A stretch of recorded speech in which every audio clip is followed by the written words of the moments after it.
Hello friends, எல்லோருக்கும் வணக்கம். Welcome to young investor channel. Actually markets பார்த்துருப்பீங்க. ஸோ மார்க்கெட் அப்டேட்ஸ் பார்த்தீங்கன்னா கண்டினியூஸாக நம்ம டிஸ்கஸ் பண்ணிட்டு இருக்கிறோம்.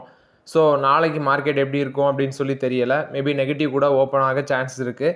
ஏன்னா அந்த வார் பார்த்தீங்கன்னா ஸ்டாப் பண்ணுறதுக்கு எந்த டீலுமே ஃபைனலைஸ் ஆகலை. இவங்க அமெரிக்கா சொல்கிறாங்க நாங்கள் ஸ்டாப் பண்ணிடுவோம் அப்படின்னு சொல்லி. ஆனால் ஈரான் சொல்கிறாங்க எங்கள்கிட்ட பேச்சுவார்த்தைக்கே யாருமே வரல அப்படின்னு சொல்லி ஒரு பக்கம் சொல்லிட்டு இருக்கிறாங்க. ஸோ சிச்சுவேஷன் பார்த்தீங்கன்னா ஸ்டில் வீக்காக தான் இருக்குது. மண்டே மார்க்கெட் நெகட்டிவ் ட்ரெண்ட் போக கூட சான்சஸ் அதிகமாக இருக்குது. கோல்டு 2 டேஸ் மேலே போச்சு. அடுத்து எகைன் பார்த்தீங்கன்னா இன்னைக்கு ஒரு கிராஷ் ஆயிருக்கு. அது இல்லாமல் யூஎஸோட பிரசிடென்ட் டொனால்ட் ட்ரம்ப் மறுபடியும் ஈரானுக்கு ஒரு எச்சரிக்கை கொடுத்துருக்காரு. ஸோ நீங்கள் நாங்கள் சொல்கிற டீலுக்கு ஒத்து வரல அப்படின்னா நரகத்தை கட்டவிழ்த்து விட வேண்டி இருக்கும் அப்படின்னு சொல்லி இவர் டொனால்ட் ட்ரம்ப் பார்த்தீங்கன்னா ஈரானுக்கு ஒரு எச்சரிக்கை கொடுத்துருக்காரு. பட் ஈரான் அதுக்கெல்லாம் மடங்கி வருவாங்களா அப்படிங்கிறது எக்ஸாக்டாக தெரியல. அது இல்லாமல் ஃபஸ்ட்டு அவங்க வாருக்கு போகும்போதே நாங்கள் அமெரிக்கா கிரவுண்ட் அட்டாக் பண்ணுவோம் அப்படின்னு சொல்லியிருந்தாங்க. ஈரான் அந்த டைமில் சொன்னது கிரவுண்ட் விளையாட்டு நீங்கள் அட்டாக் வந்தீங்கன்னா நாங்கள் வெல்கம் பண்ணுறதுக்கு ரெடியாக இருக்கும்னு சொல்லி. அது இல்லாமல் பென்டகன் ஒரு 2000 ட்ரூப்ஸை மிடில் ஈஸ்ட்டுக்கு அனுப்பி வச்சுருந்தாங்க. இப்போ தான் ஒரு பக்கம் வார நாங்கள் ஸ்டாப் பண்ணிடுவோம்னு சொல்கிறாங்க, ஒரு பக்கம் ட்ரூப்ஸையும் பார்த்தீங்கன்னா அனுப்பி வைக்கிறாங்க. ஈரானோட ஃபாரின் மினிஸ்டர் அப்பாஸ் அராக்விச்சி அவங்க கொடுத்த அப்டேட்டு, நாங்கள் இப்போதைக்கு பார்த்தீங்கன்னா எந்த டைரக்ட் டாக்ஸுமே பேசல, இந்த வெஸ்ட் ஏஷியா கான்ஃப்ளிக்ட்டில் எதுவுமே டைரக்டாக பேசல அப்படின்னு சொல்லி அவங்க ஒரு பக்கம் சொல்லியிருக்கிறாங்க. ஆனால் சில சோர்சஸ் படி பார்க்கும்போது ஈரான் அமெரிக்காவோட கோரிக்கையை பார்த்தீங்கன்னா ரிவைவ் பண்ணிட்டு இருக்கிறாங்க அப்படின்னு சொல்லி அப்டேட் கொடுத்துருக்காங்க. யூஎஸ் கிரவுண்ட் அட்டாக் ஈரான் மேலே பண்ணுறதுக்கு சில ரிஸ்க் எல்லாமே இருக்குது. அதெல்லாம் ஒரு பக்கம் அனலைஸ் பண்ணிட்டு இருக்கிறாங்க. இப்போ உடனே கிரவுண்ட் அட்டாக் பண்ணாலும் அது ரிஸ்க்கு, யூஎஸ்க்கே பார்த்தீங்கன்னா பயங்கரமாக ரிஸ்காட்டு மாறும் வாய்ப்புகள் இருக்குது. அடுத்தது ஈரான் நிறைய டாலர் ஏர்ன் பண்ணுறாங்க, மில்லியன்ஸ் ஆஃப் டாலர் அப்படின்னு சொல்லி சொல்கிறாங்க. ரீசன் பார்க்கும்போது ஸ்ட்ரைட் ஆஃப் ஹார்மஸ் ரூட் விளையாட்டு. இப்போ கப்பல் போகணும் அப்படின்னா அதுக்கு நீங்கள் சில மில்லியன்ஸ் பே பண்ணுங்கள். கிட்டத்தட்ட அது இந்தியன் வேல்யூவில் 18 கோடி கிட்ட வருது. அது போக இப்போ ஈரான் பார்த்தீங்கன்னா நிறைய ஆயில் எக்ஸ்போர்ட் பண்ணுறாங்க. இந்த ஸ்ட்ரைட் ஆஃப் ஹார்மஸ் ரூட் விளையாட்டு அவங்க கண்ட்ரிலேருந்து ஆயிலை எக்ஸ்போர்ட் பண்ணுறாங்க. ஸோ இது மூலம் மட்டும் அவங்களுக்கு நிறைய மில்லியன்ஸ் ஆஃப் டாலர்ஸ் பார்த்தீங்கன்னா ரெவன்யூ வருது. ஏன்னா கல்ஃபோட ஆயில் எக்ஸ்போர்ட் ஸ்டாப் ஆனதுனால ஈரான் கிட்டத்தட்ட daily 1.6 million barrels of oil export பண்ணுறதாட்டும் சொல்லியிருக்கிறாங்க. இது மூலமாட்டு அவங்களுக்கு எக்ஸ்ட்ரா இன்கம் கிடைக்குது. ஸோ இது ஈரான் யூஎஸ் இஸ்ரேல் வார பொறுத்த வரைக்கும் அப்டேட்டு. சிச்சுவேஷன் கொஞ்சம் வீக்காக தான் இருக்குது. மேபி ஃப்ரைடே மார்க்கெட் நெகட்டிவில் இருக்க கூட சான்ஸ் இருக்குது. ஸோ மார்க்கெட்டை பார்த்து ஹேண்டில் பண்ணுங்கள். ஜியோ பிளாட்ஃபார்மோட ஐபிஓ நம்ம கண்டினியூஸாக டிஸ்கஸ் பண்ணிட்டு இருக்கிறோம். இந்த ஜியோ ஐபிஓ பார்க்கும்போது 2026 ஃபஸ்ட்டு ஹாஃபில் பார்த்தீங்கன்னா வரும் அப்படின்னு சொல்லி அப்டேட் கொடுத்துருந்தாங்க. அதுக்குள்ளே லிஸ்ட் ஆகிரோன்னு, அதாவது ஜூன்லலாம் லிஸ்ட் ஆக வாய்ப்புகள் இருக்குன்னு சொல்லி பேசிகிட்டு இருக்கிறோம். ஜியோ பிளாட்ஃபார்மோட ஐபிஓ இப்போ சில அப்டேட்ஸ் வந்திருக்கு. குளோபல் டெக்னாலஜி ஃபர்ம்ஸ், சார்ஜின் ஃபண்ட்ஸ், ப்ரைவேட் ஈக்விட்டி இன்வெஸ்டர்ஸ் இவங்க கிட்டத்தட்ட ஒரு 250 252 மில்லியன் ஷேர் வரைக்கும் இந்த ஐபிஓவில் ஆஃப்லோட் பண்ண சான்ஸ் இருக்குது. கிட்டத்தட்ட 2.8% ஸ்டேக்கு. இவங்க ஜியோவே 2.5% ஸ்டேக் பார்த்தீங்கன்னா டைல்யூஷன் பண்ணுறாங்க. ஸோ இந்த ஐபிஓட வேல்யூ எந்த ரேஞ்சில் இருக்கும் அப்படின்னு சொல்லி தெரியல. அது இல்லாமல் கம்மிங் ஃபியூ டேஸில் செபிக்கு இவங்க draft red hearing prospects submit பண்ண போகிறதாட்டும் சொல்லியிருக்கிறாங்க. ஸோ ஓவரால் இது ஜியோ ஐபிஓ பொறுத்த வரைக்கும் அப்டேட்டு. கம்மிங் ஃபியூ டேஸில் இந்த டிஆர்ஹெச்பி பேப்பர்ஸ் அவங்க ஃபைல் பண்ணுறாங்க அப்படின்னா சில மந்த்ஸ்லேயே, அதாவது 1 மந்தில் பார்த்தீங்கன்னா அப்ரூவல் கிடச்சிரும். ஐ திங்க் எனக்கு தெரிஞ்சு ஜூன்லலாம் லிஸ்டிங் உடனே பண்ணிடுவாங்க. ஸோ இது ஜியோ ஐபிஓ பொறுத்த வரைக்கும் அப்டேட்டு. என்ன தான் பெரிய கம்பெனியாக இருந்தாலும் கிரே மார்க்கெட் ப்ரீமியம்னு ஒன்று இருக்குது. அதை பார்த்துட்டு தான் பார்த்தீங்கன்னா இப்போதைக்கு அப்ளை பண்ண முடியும். இப்போ ரீசென்ட்லி ஒரு ஐபிஓ கூட நான் அப்ளை பண்ணல. ஏன்னா மார்க்கெட்டோட சிச்சுவேஷன் அப்படி இருக்குது. லாஸ்ட்டாக லிஸ்டான ஐபிஓ எல்லாமே டிஸ்கவுண்ட்டில் தான் லிஸ்ட் ஆகிருக்குது. ரிலையன்ஸ் இண்டஸ்ட்ரீஸ் ஈரானியன் ஆயில், அதாவது ஈரான்லேருந்து ஆயில் வாங்கியிருக்காங்க. கிட்டத்தட்ட 5 மில்லியன் பேரல்ஸ் பர்ச்சேஸ் பண்ணியிருக்காங்க அப்படின்னு சொல்லி ஒரு அப்டேட் வந்துருந்துச்சு. பட் அந்த மீடியா ரிப்போர்ட்டை பார்த்தீங்கன்னா அவங்க ஃபேக்கு, அது பேஸ்லெஸ் அப்படின்னு சொல்லி டினை பண்ணியிருக்கிறாங்க. இதுவும் ரிலையன்ஸ் இண்டஸ்ட்ரீஸ் கொடுத்த அப்டேட். ஏன்னா ஈரான் ஒரு 29 நாள் ஏதோ எக்ஸ்போர்ட் பண்ணுறதுக்கு அமெரிக்கா ஒப்புதல் கொடுத்துருந்தாங்க. ஸோ இப்போ பார்த்தீங்கன்னா நிறைய கண்ட்ரிஸ் அவங்கள்ட்ட வாங்கலாம், ஏன்னா அவங்களும் டிஸ்கவுண்ட்டில் கொடுக்கலாம். ஸோ அப்படி ரிலையன்ஸ் இண்டஸ்ட்ரீஸ் வாங்குறாங்க அப்படின்னு சொல்லி நியூஸ் பரவி இருக்குது. ஸோ ரிலையன்ஸ் இண்டஸ்ட்ரீஸ் அதை பார்த்தீங்கன்னா நிராகரிச்சிருக்கிறாங்க. நெக்ஸ்ட் பார்த்தீங்கன்னா இந்த இந்தியன் ஐடி கம்பெனிஸ் இப்போ பைபேக்லாம் பண்ணுறாங்க அப்படிங்கிற பட்சத்தில், ஸோ அந்த பைபேக் பண்ணும்போது டேக்ஸ் பார்த்தீங்கன்னா அதிகமாக இருந்துச்சு. ஸோ நிறைய பேர் இந்த இன்ஃபோசிஸ்லாம் பைபேக் வரும்போது பெருசாக யாருமே அப்ளை பண்ணலை. இதில் பாஸ்ட் 10 இயர்ஸ் ஐடி கம்பெனிஸோட பைபேக் டேட்டா எடுத்து பார்க்கும்போது இன்ஃபோசிஸ் 83,000 கோடி கிட்ட இருக்குது. பாஸ்ட் 10 இயர்ஸில் 5 பைபேக் வந்திருக்காங்க. இன்ஃபோசிஸ் 57,760 கோடி, அவங்களும் 5 பைபேக். விப்ரோ 5 பைபேக் 45,500 கோடி. இது போக பார்த்தீங்கன்னா டெக் மஹேந்திரா 1956 கோடிக்கு பைபேக் வந்திருக்காங்க. அடுத்து ஹெச்எல் டெக் 2 பைபேக் வந்திருக்காங்க. Tech Mahindra 1 buyback. இதில் ஹெச்எல் டெக்னாலஜிஸ் 7,500 கோடி அந்த ரேஞ்சில் பைபேக் பண்ணியிருக்கிறாங்க. 2 பைபேக் லாஸ்ட் ஆட் வந்திருக்காங்க. ஸோ இதில் இப்போது டேக்ஸ் ரிஜிம் ஏப்ரல் 1ஆம் தேதியிலேருந்து சேஞ்ச் ஆகுது. இப்போ ஓல்டு ரிஜிம்னு பார்க்கும்போது அதில் பைபேக் பார்த்தீங்கன்னா டிவிடெண்ட் இன்கம் மட்டும் டேக்ஸபிளாக இருக்குது. கிட்டத்தட்ட ஹையர் ரேட்டுக்கெலாம் பார்த்தீங்கன்னா 35% அளவுக்கு டேக்ஸ் ஆயிருக்கு. நியூ ரிஜிமில் இப்போ capital gains tax on share holders வந்து லோவர் ரேட்டில் வருதுன்னு சொல்கிறாங்க. ரேட் வந்து 12.5% ப்ளஸ் ஃப்ளாட் 12% சர்சார்ஜ்னு சொல்கிறாங்க. பட் ஆக்சுவலி இதுக்கு இந்த டேக்ஸ் ரிஜிம்லாம் பற்றி எக்ஸாக்டாக என்னென்ன டேட்டான்னு தெரில. ஆனால் இதில் விப்ரோ வந்து பார்த்தீங்கன்னா ஃப்ரண்ட் ரன்னராட்டு எமர்ஜ் ஆகிருக்கிறாங்க. ஸோ அதோட ஃபுல் டீட்டெயில்ஸ் ஏப்ரல் 1 வரட்டுன்னு அப்புறம் வந்து பார்த்தீங்கன்னா டீட்டெயிலாக நான் உங்களுக்கு எக்ஸ்பெக்ட் பண்ணுறேன். ஸோ இப்போதைக்கு ஐடி செக்டரில் பைபேக்கில் டேக்ஸ் வந்து குறையும் அப்படின்னு சொல்லி அப்டேட் வந்திருக்கு.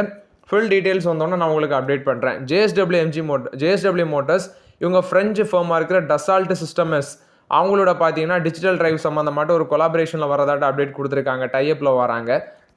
ஆக்சுவலி இந்த டசால்ட் சிஸ்டம் அமிஸ் பார்க்கும்போது இவங்களோட நியூ எனர்ஜி வெஹிக்கிள்ஸுக்கு சிஸ்டம் பேக் போனாக இருக்காங்க. ஸோ எப்படின்னு பார்க்கும்போது இப்போ டாடா மோட்டார்ஸ்லாம் மேனுஃபேக்சர் பண்ணுறாங்க. ஸோ ஒரு காரை வந்து புதுசாட்டு இன்ட்ரடியூஸ் பண்ணும்போது அதுக்கு சாஃப்ட்வேர் அது வந்து எப்படி சொல்கிற அந்த கார் எப்படி வடிவமைக்கிறது அப்படிங்கிறது எல்லாமே பார்த்தீங்கன்னா ஐடி ஃபார்ம்ஸ் தான் அதை வந்து பொறுத்தாலேருந்து பண்ணுவாங்க. டாடா எலிக்ஸி, டாடா டெக்னாலஜிஸ் இது மாதிரி கம்பெனிஸ் தான் பார்த்தீங்கன்னா அந்த காரை ஃபஸ்ட்டு வடிவமைப்பாங்க. ஸோ அந்த மாதிரி வேலைகளை இவங்க பண்ணி கொடுப்பாங்கன்னு சொல்லியிருக்கிறாங்க. அதனால ஜேஎஸ்டபிள்யூ மோட்டார்ஸ் இவங்களுக்கு கூட டைப் பண்ணியிருக்கிறாங்க. கொச்சின் ஷிப்யார்ட், எஸ்டிஹெச்ஐ, எல்என்டி இவங்க வந்து பார்த்தீங்கன்னா ஒரு 8 வெரி லார்ஜ் கேஸ் கேரியர் வந்து $1 பில்லியன் டீலை வந்து பில்ட் பண்ணுறதுக்கு இவங்க வந்து பிட் சப்மிட் பண்ணியிருக்கிறாங்க. எக்ஸ்பிரஷன் ஆஃப் இன்ட்ரெஸ்ட் வந்து பார்த்தீங்கன்னா சப்மிட் பண்ணியிருக்கிறாங்க. கிட்டத்தட்ட 88,000 கியூபிக் மீட்டர் கெப்பாசிட்டியில் இது பில்ட் பண்ண இருக்கிறாங்க. ஸோ அதோட ஒர்த்து $1 பில்லியன் டீலு. இதுக்கு இந்த countries Cochin shipyard, Swan defence and heavy industries limited, LNT ship building இவங்கெல்லாம் பார்த்தீங்கன்னா ஷிப்பிங் கார்பரேஷன் ஆஃப் இந்தியா இவங்க எல்லாமே வந்து அந்த எக்ஸ்பிரஷன் ஆஃப் இன்ட்ரெஸ்ட் வந்து பார்த்தீங்கன்னா சப்மிட் பண்ணியிருக்கிறாங்க. பிரிகேட் என்டர்பிரைசஸ் இவங்க 700 கோடிக்கு north west Bangalore residential project build பண்ண இருக்கிறாங்க. ஸோ அதோட ஒர்த்துன்னு பார்க்கும்போது 4.11 ஏக்கர்ஸ் அப்படின்னு சொல்லி அப்டேட் கொடுத்துருக்காங்க. கிட்டத்தட்ட 2 and 3 பெட்ரூம் யூனிட்ஸ் வச்சு பில்ட் பண்ண இருக்கிறாங்க. 1100 to 1800 ஸ்கொயர் ஃபீட்டில். இது பிரிகேட் குரூப் கொடுத்த அப்டேட்டு. ஓலா எலக்ட்ரிக் பார்த்தீங்கன்னா நிறைய டிஸ்கவுண்ட்ஸ் எல்லாமே லான்ச் பண்ணுறாங்க. பட் அது எல்லாமே ஒர்க் அவுட் ஆகுதா அப்படிங்கிறது $1 மில்லியன் கொஸ்டினாக இருக்குது. ரீசென்ட்லி அந்த ஷேர் ப்ரைஸ் ரொம்ப கிராஷ் ஆன உடனே நிறைய ஷோரூம்ஸ் எல்லாமே மூடின உடனே அவங்க எலக்ட்ரிக் வெஹிக்கிள்ஸுக்கு பார்த்தீங்கன்னா நல்ல ஆஃபர் கொடுக்குறாங்க, சில பெனிஃபிட்ஸ் எல்லாம் கொடுக்குறாங்க. பட் அது ஒர்க் அவுட் ஆன மாதிரி எனக்கு தெரியலை. நெக்ஸ்ட் டாக்டர் ரெட்டி லேபரேட்டரிஸ்க்கு ஒரு நெகட்டிவ் அப்டேட் வந்திருக்கு. டெல்லி ஹைகோர்ட் பார்த்தீங்கன்னா இவங்களோட ஒலிமிக் ட்ரக்கை வந்து ரோல் அவுட் பண்ணுறதை ஹால் பண்ணுங்க அப்படின்னு சொல்லியிருக்கிறாங்க டெல்லி ஹைகோர்ட்டு. இதில் டாக்டர் ரெட்டி லேபரேட்டரிஸோட sales and expansion of diabetes drug ஒலிமிவிக் அதை வந்து நீங்கள் இப்போதைக்கு ஸ்டாப் பண்ணுங்கள். ஏன்னா இது வந்து நோவா நார்டிஸ்கோட வெயிட் லாஸ் ட்ரக்காக இருக்கிற ஒசம்பிக்கு வந்து சிமிலாரிட்டியாக இருக்கிறதுனால இப்போதைக்கு சேல்ஸ் அண்ட் எக்ஸ்பென்ஷனை வந்து ஹால் பண்ணுங்கன்னு சொல்லிட்டாங்க. ஸோ அந்த கோர்ட் வந்து அப்சர்வ் பண்ணது ஃபினியாட்டிக் சிமிலாரிட்டி, ட்ரேட்மார்க் அப்ளிகேஷன், இந்த பொட்டன்ஷியல் எல்லாமே டாக்டர் ரெட்டி லேபரேட்டரிஸ் வச்சு நோட் பண்ணியிருக்கிறாங்க. அது இன்கன்சிஸ்டன்சியாக இருக்குதுன்னு சொல்கிறாங்க. நெக்ஸ்ட் ஹியரிங் மார்ச் 27 வருது. அதாவது நெக்ஸ்ட் ஹியரிங்கே பார்த்தீங்கன்னா நாளைக்கு தான் வருது. ஸோ வெயிட் பண்ணலாம் என்ன அப்டேட் வருதுன்னு. ஸோ இது வந்து ரெட்டிஸுக்கு ஒரு ஷார்ட் டைம் நெகட்டிவ் அப்டேட்டாக இருந்தாலும் இப்படி தான் நிறைய கேசஸ் எல்லாமே பார்த்தீங்கன்னா ஸ்குவாஷ் பண்ணி ஃபார்மா கம்பெனிஸ் வெற்றி நடை போட்டுட்ருக்கிறாங்க நம்ம domestic pharma companies. Next JSW ஸ்டீலோட சப்சிடரியாக இருக்கிற ஜேஎஸ்டபிள்யூ நேச்சுரல் ரிசோர்ஸஸ் லிமிடெட் இவங்க 92% ஸ்டேக் வந்து மினாஸ் டி ருவாபவ் அப்படிங்கிற ஒரு கம்பெனியில் $74.24 மில்லியன் ஸ்டேக் அக்யூஷன் பண்ணியிருக்கிறாங்க. 92.19% ஸ்டேக்கு $74.24 மில்லியன் இந்த ஸ்டேக் அக்யூஷன் பண்ணியிருக்கிறாங்க. இது ஜேஎஸ்டபிள்யூ ஸ்டீலோட சப்சிடரி கம்பெனிக்கு ஒரு பாசிட்டிவ் அப்டேட்டாக இருக்குது. கெயில் வந்து $64 மில்லியன் பார்த்தீங்கன்னா அவங்களோட யூஎஸ் சப்சிடரியில் வந்து இன்வெஸ்ட்மெண்ட் பண்ண இருக்கிறதாட்டு சொல்லியிருக்கிறாங்க. எதுக்குன்னா டெப்டை குறைக்கிறதுக்கு இந்த $64 மில்லியன் பார்த்தீங்கன்னா நாங்கள் இன்வெஸ்ட்மெண்ட் பண்ணுறோம். இதுக்கு வந்து கெயிலும் அப்ரூவல் கொடுத்துருக்காங்க. கெயில் குளோபல் யூஎஸ்ஏ அங்கே போடுறாங்க. எதுக்குன்னு பார்க்கும்போது லோன் லைபிலிட்டிஸை வந்து கட் பண்ணுறதுக்கு. ஸோ இது வந்து கெயில் கொடுத்த ஒரு பாசிட்டிவ் அப்டேட்டாக இருக்குது. ஜியோவும் அலையன்ஸ் இவங்க 2 பேருமே பார்ட்னர்ஷிப்பில் வராங்க. ஸோ இது வந்து ஒரு ஜேவி அலையன்ஸ் ஜியோ ரீஇன்சூரன்ஸ் அப்படிங்கிற ஒரு ஆப்ரேஷனை பிகின் பண்ணுறாங்க. ஸோ இதுக்கு வந்து பார்த்தீங்கன்னா ஐஆர்டிஏ அவங்கள ஃபைனல் அப்ரூவல் வந்து மார்ச் 12 கிடச்சிருக்குது. ஸோ இப்போ டொமஸ்டிக்கில் வந்து பார்த்தீங்கன்னா சில பிஸ்னஸ் அவங்க ஸ்டார்ட் பண்ண இருக்கிறதாட்ட அப்டேட் கொடுத்துருக்காங்க. ஸோ இது வந்து ஜியோ அண்ட் அலையன்ஸ் இவங்க 2 பேரும் பார்ட்னர்ஷிப் வச்சு இந்தியாவில் பிஸ்னஸ் பண்ண இருக்கிறாங்க ஜாயின்ட் வெஞ்சூர் பேசிஸில்.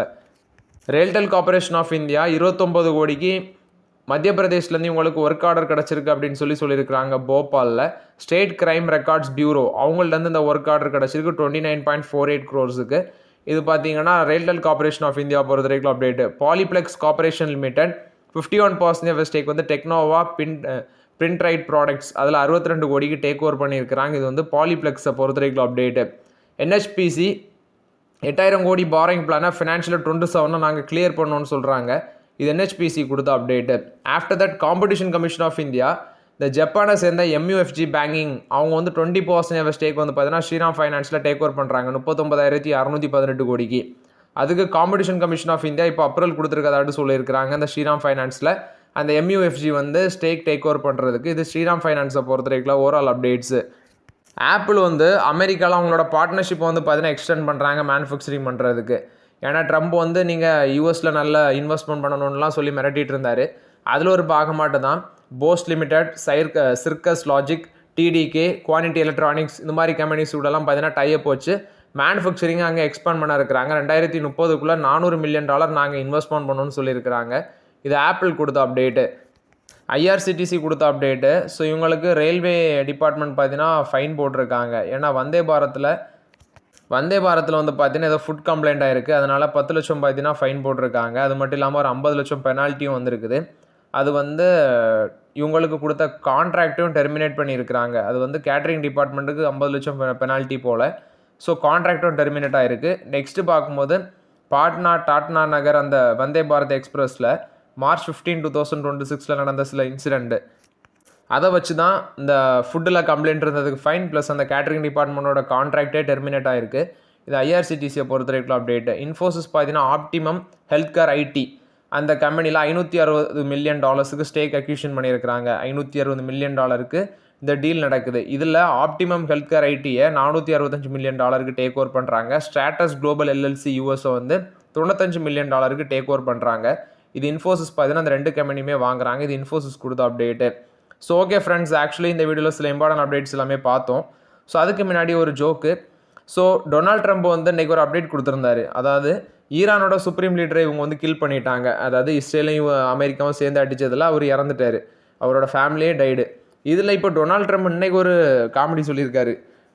அவங்க சுப்ரீம் லீடர் இறந்த உடனே ஈரான் வந்து டொனால்ட் ட்ரம்ப்புக்கு பார்த்தீங்கன்னா சுப்ரீம் லீடர் ரோல் வந்து ஆஃபர் பண்ணதாட்டும், அதுக்கு இவர் நோ சொன்னதாட்டும், தேங்க்யூ சொன்னதாட்டும் பெருமையாக சொல்லியிருக்கிறாரு.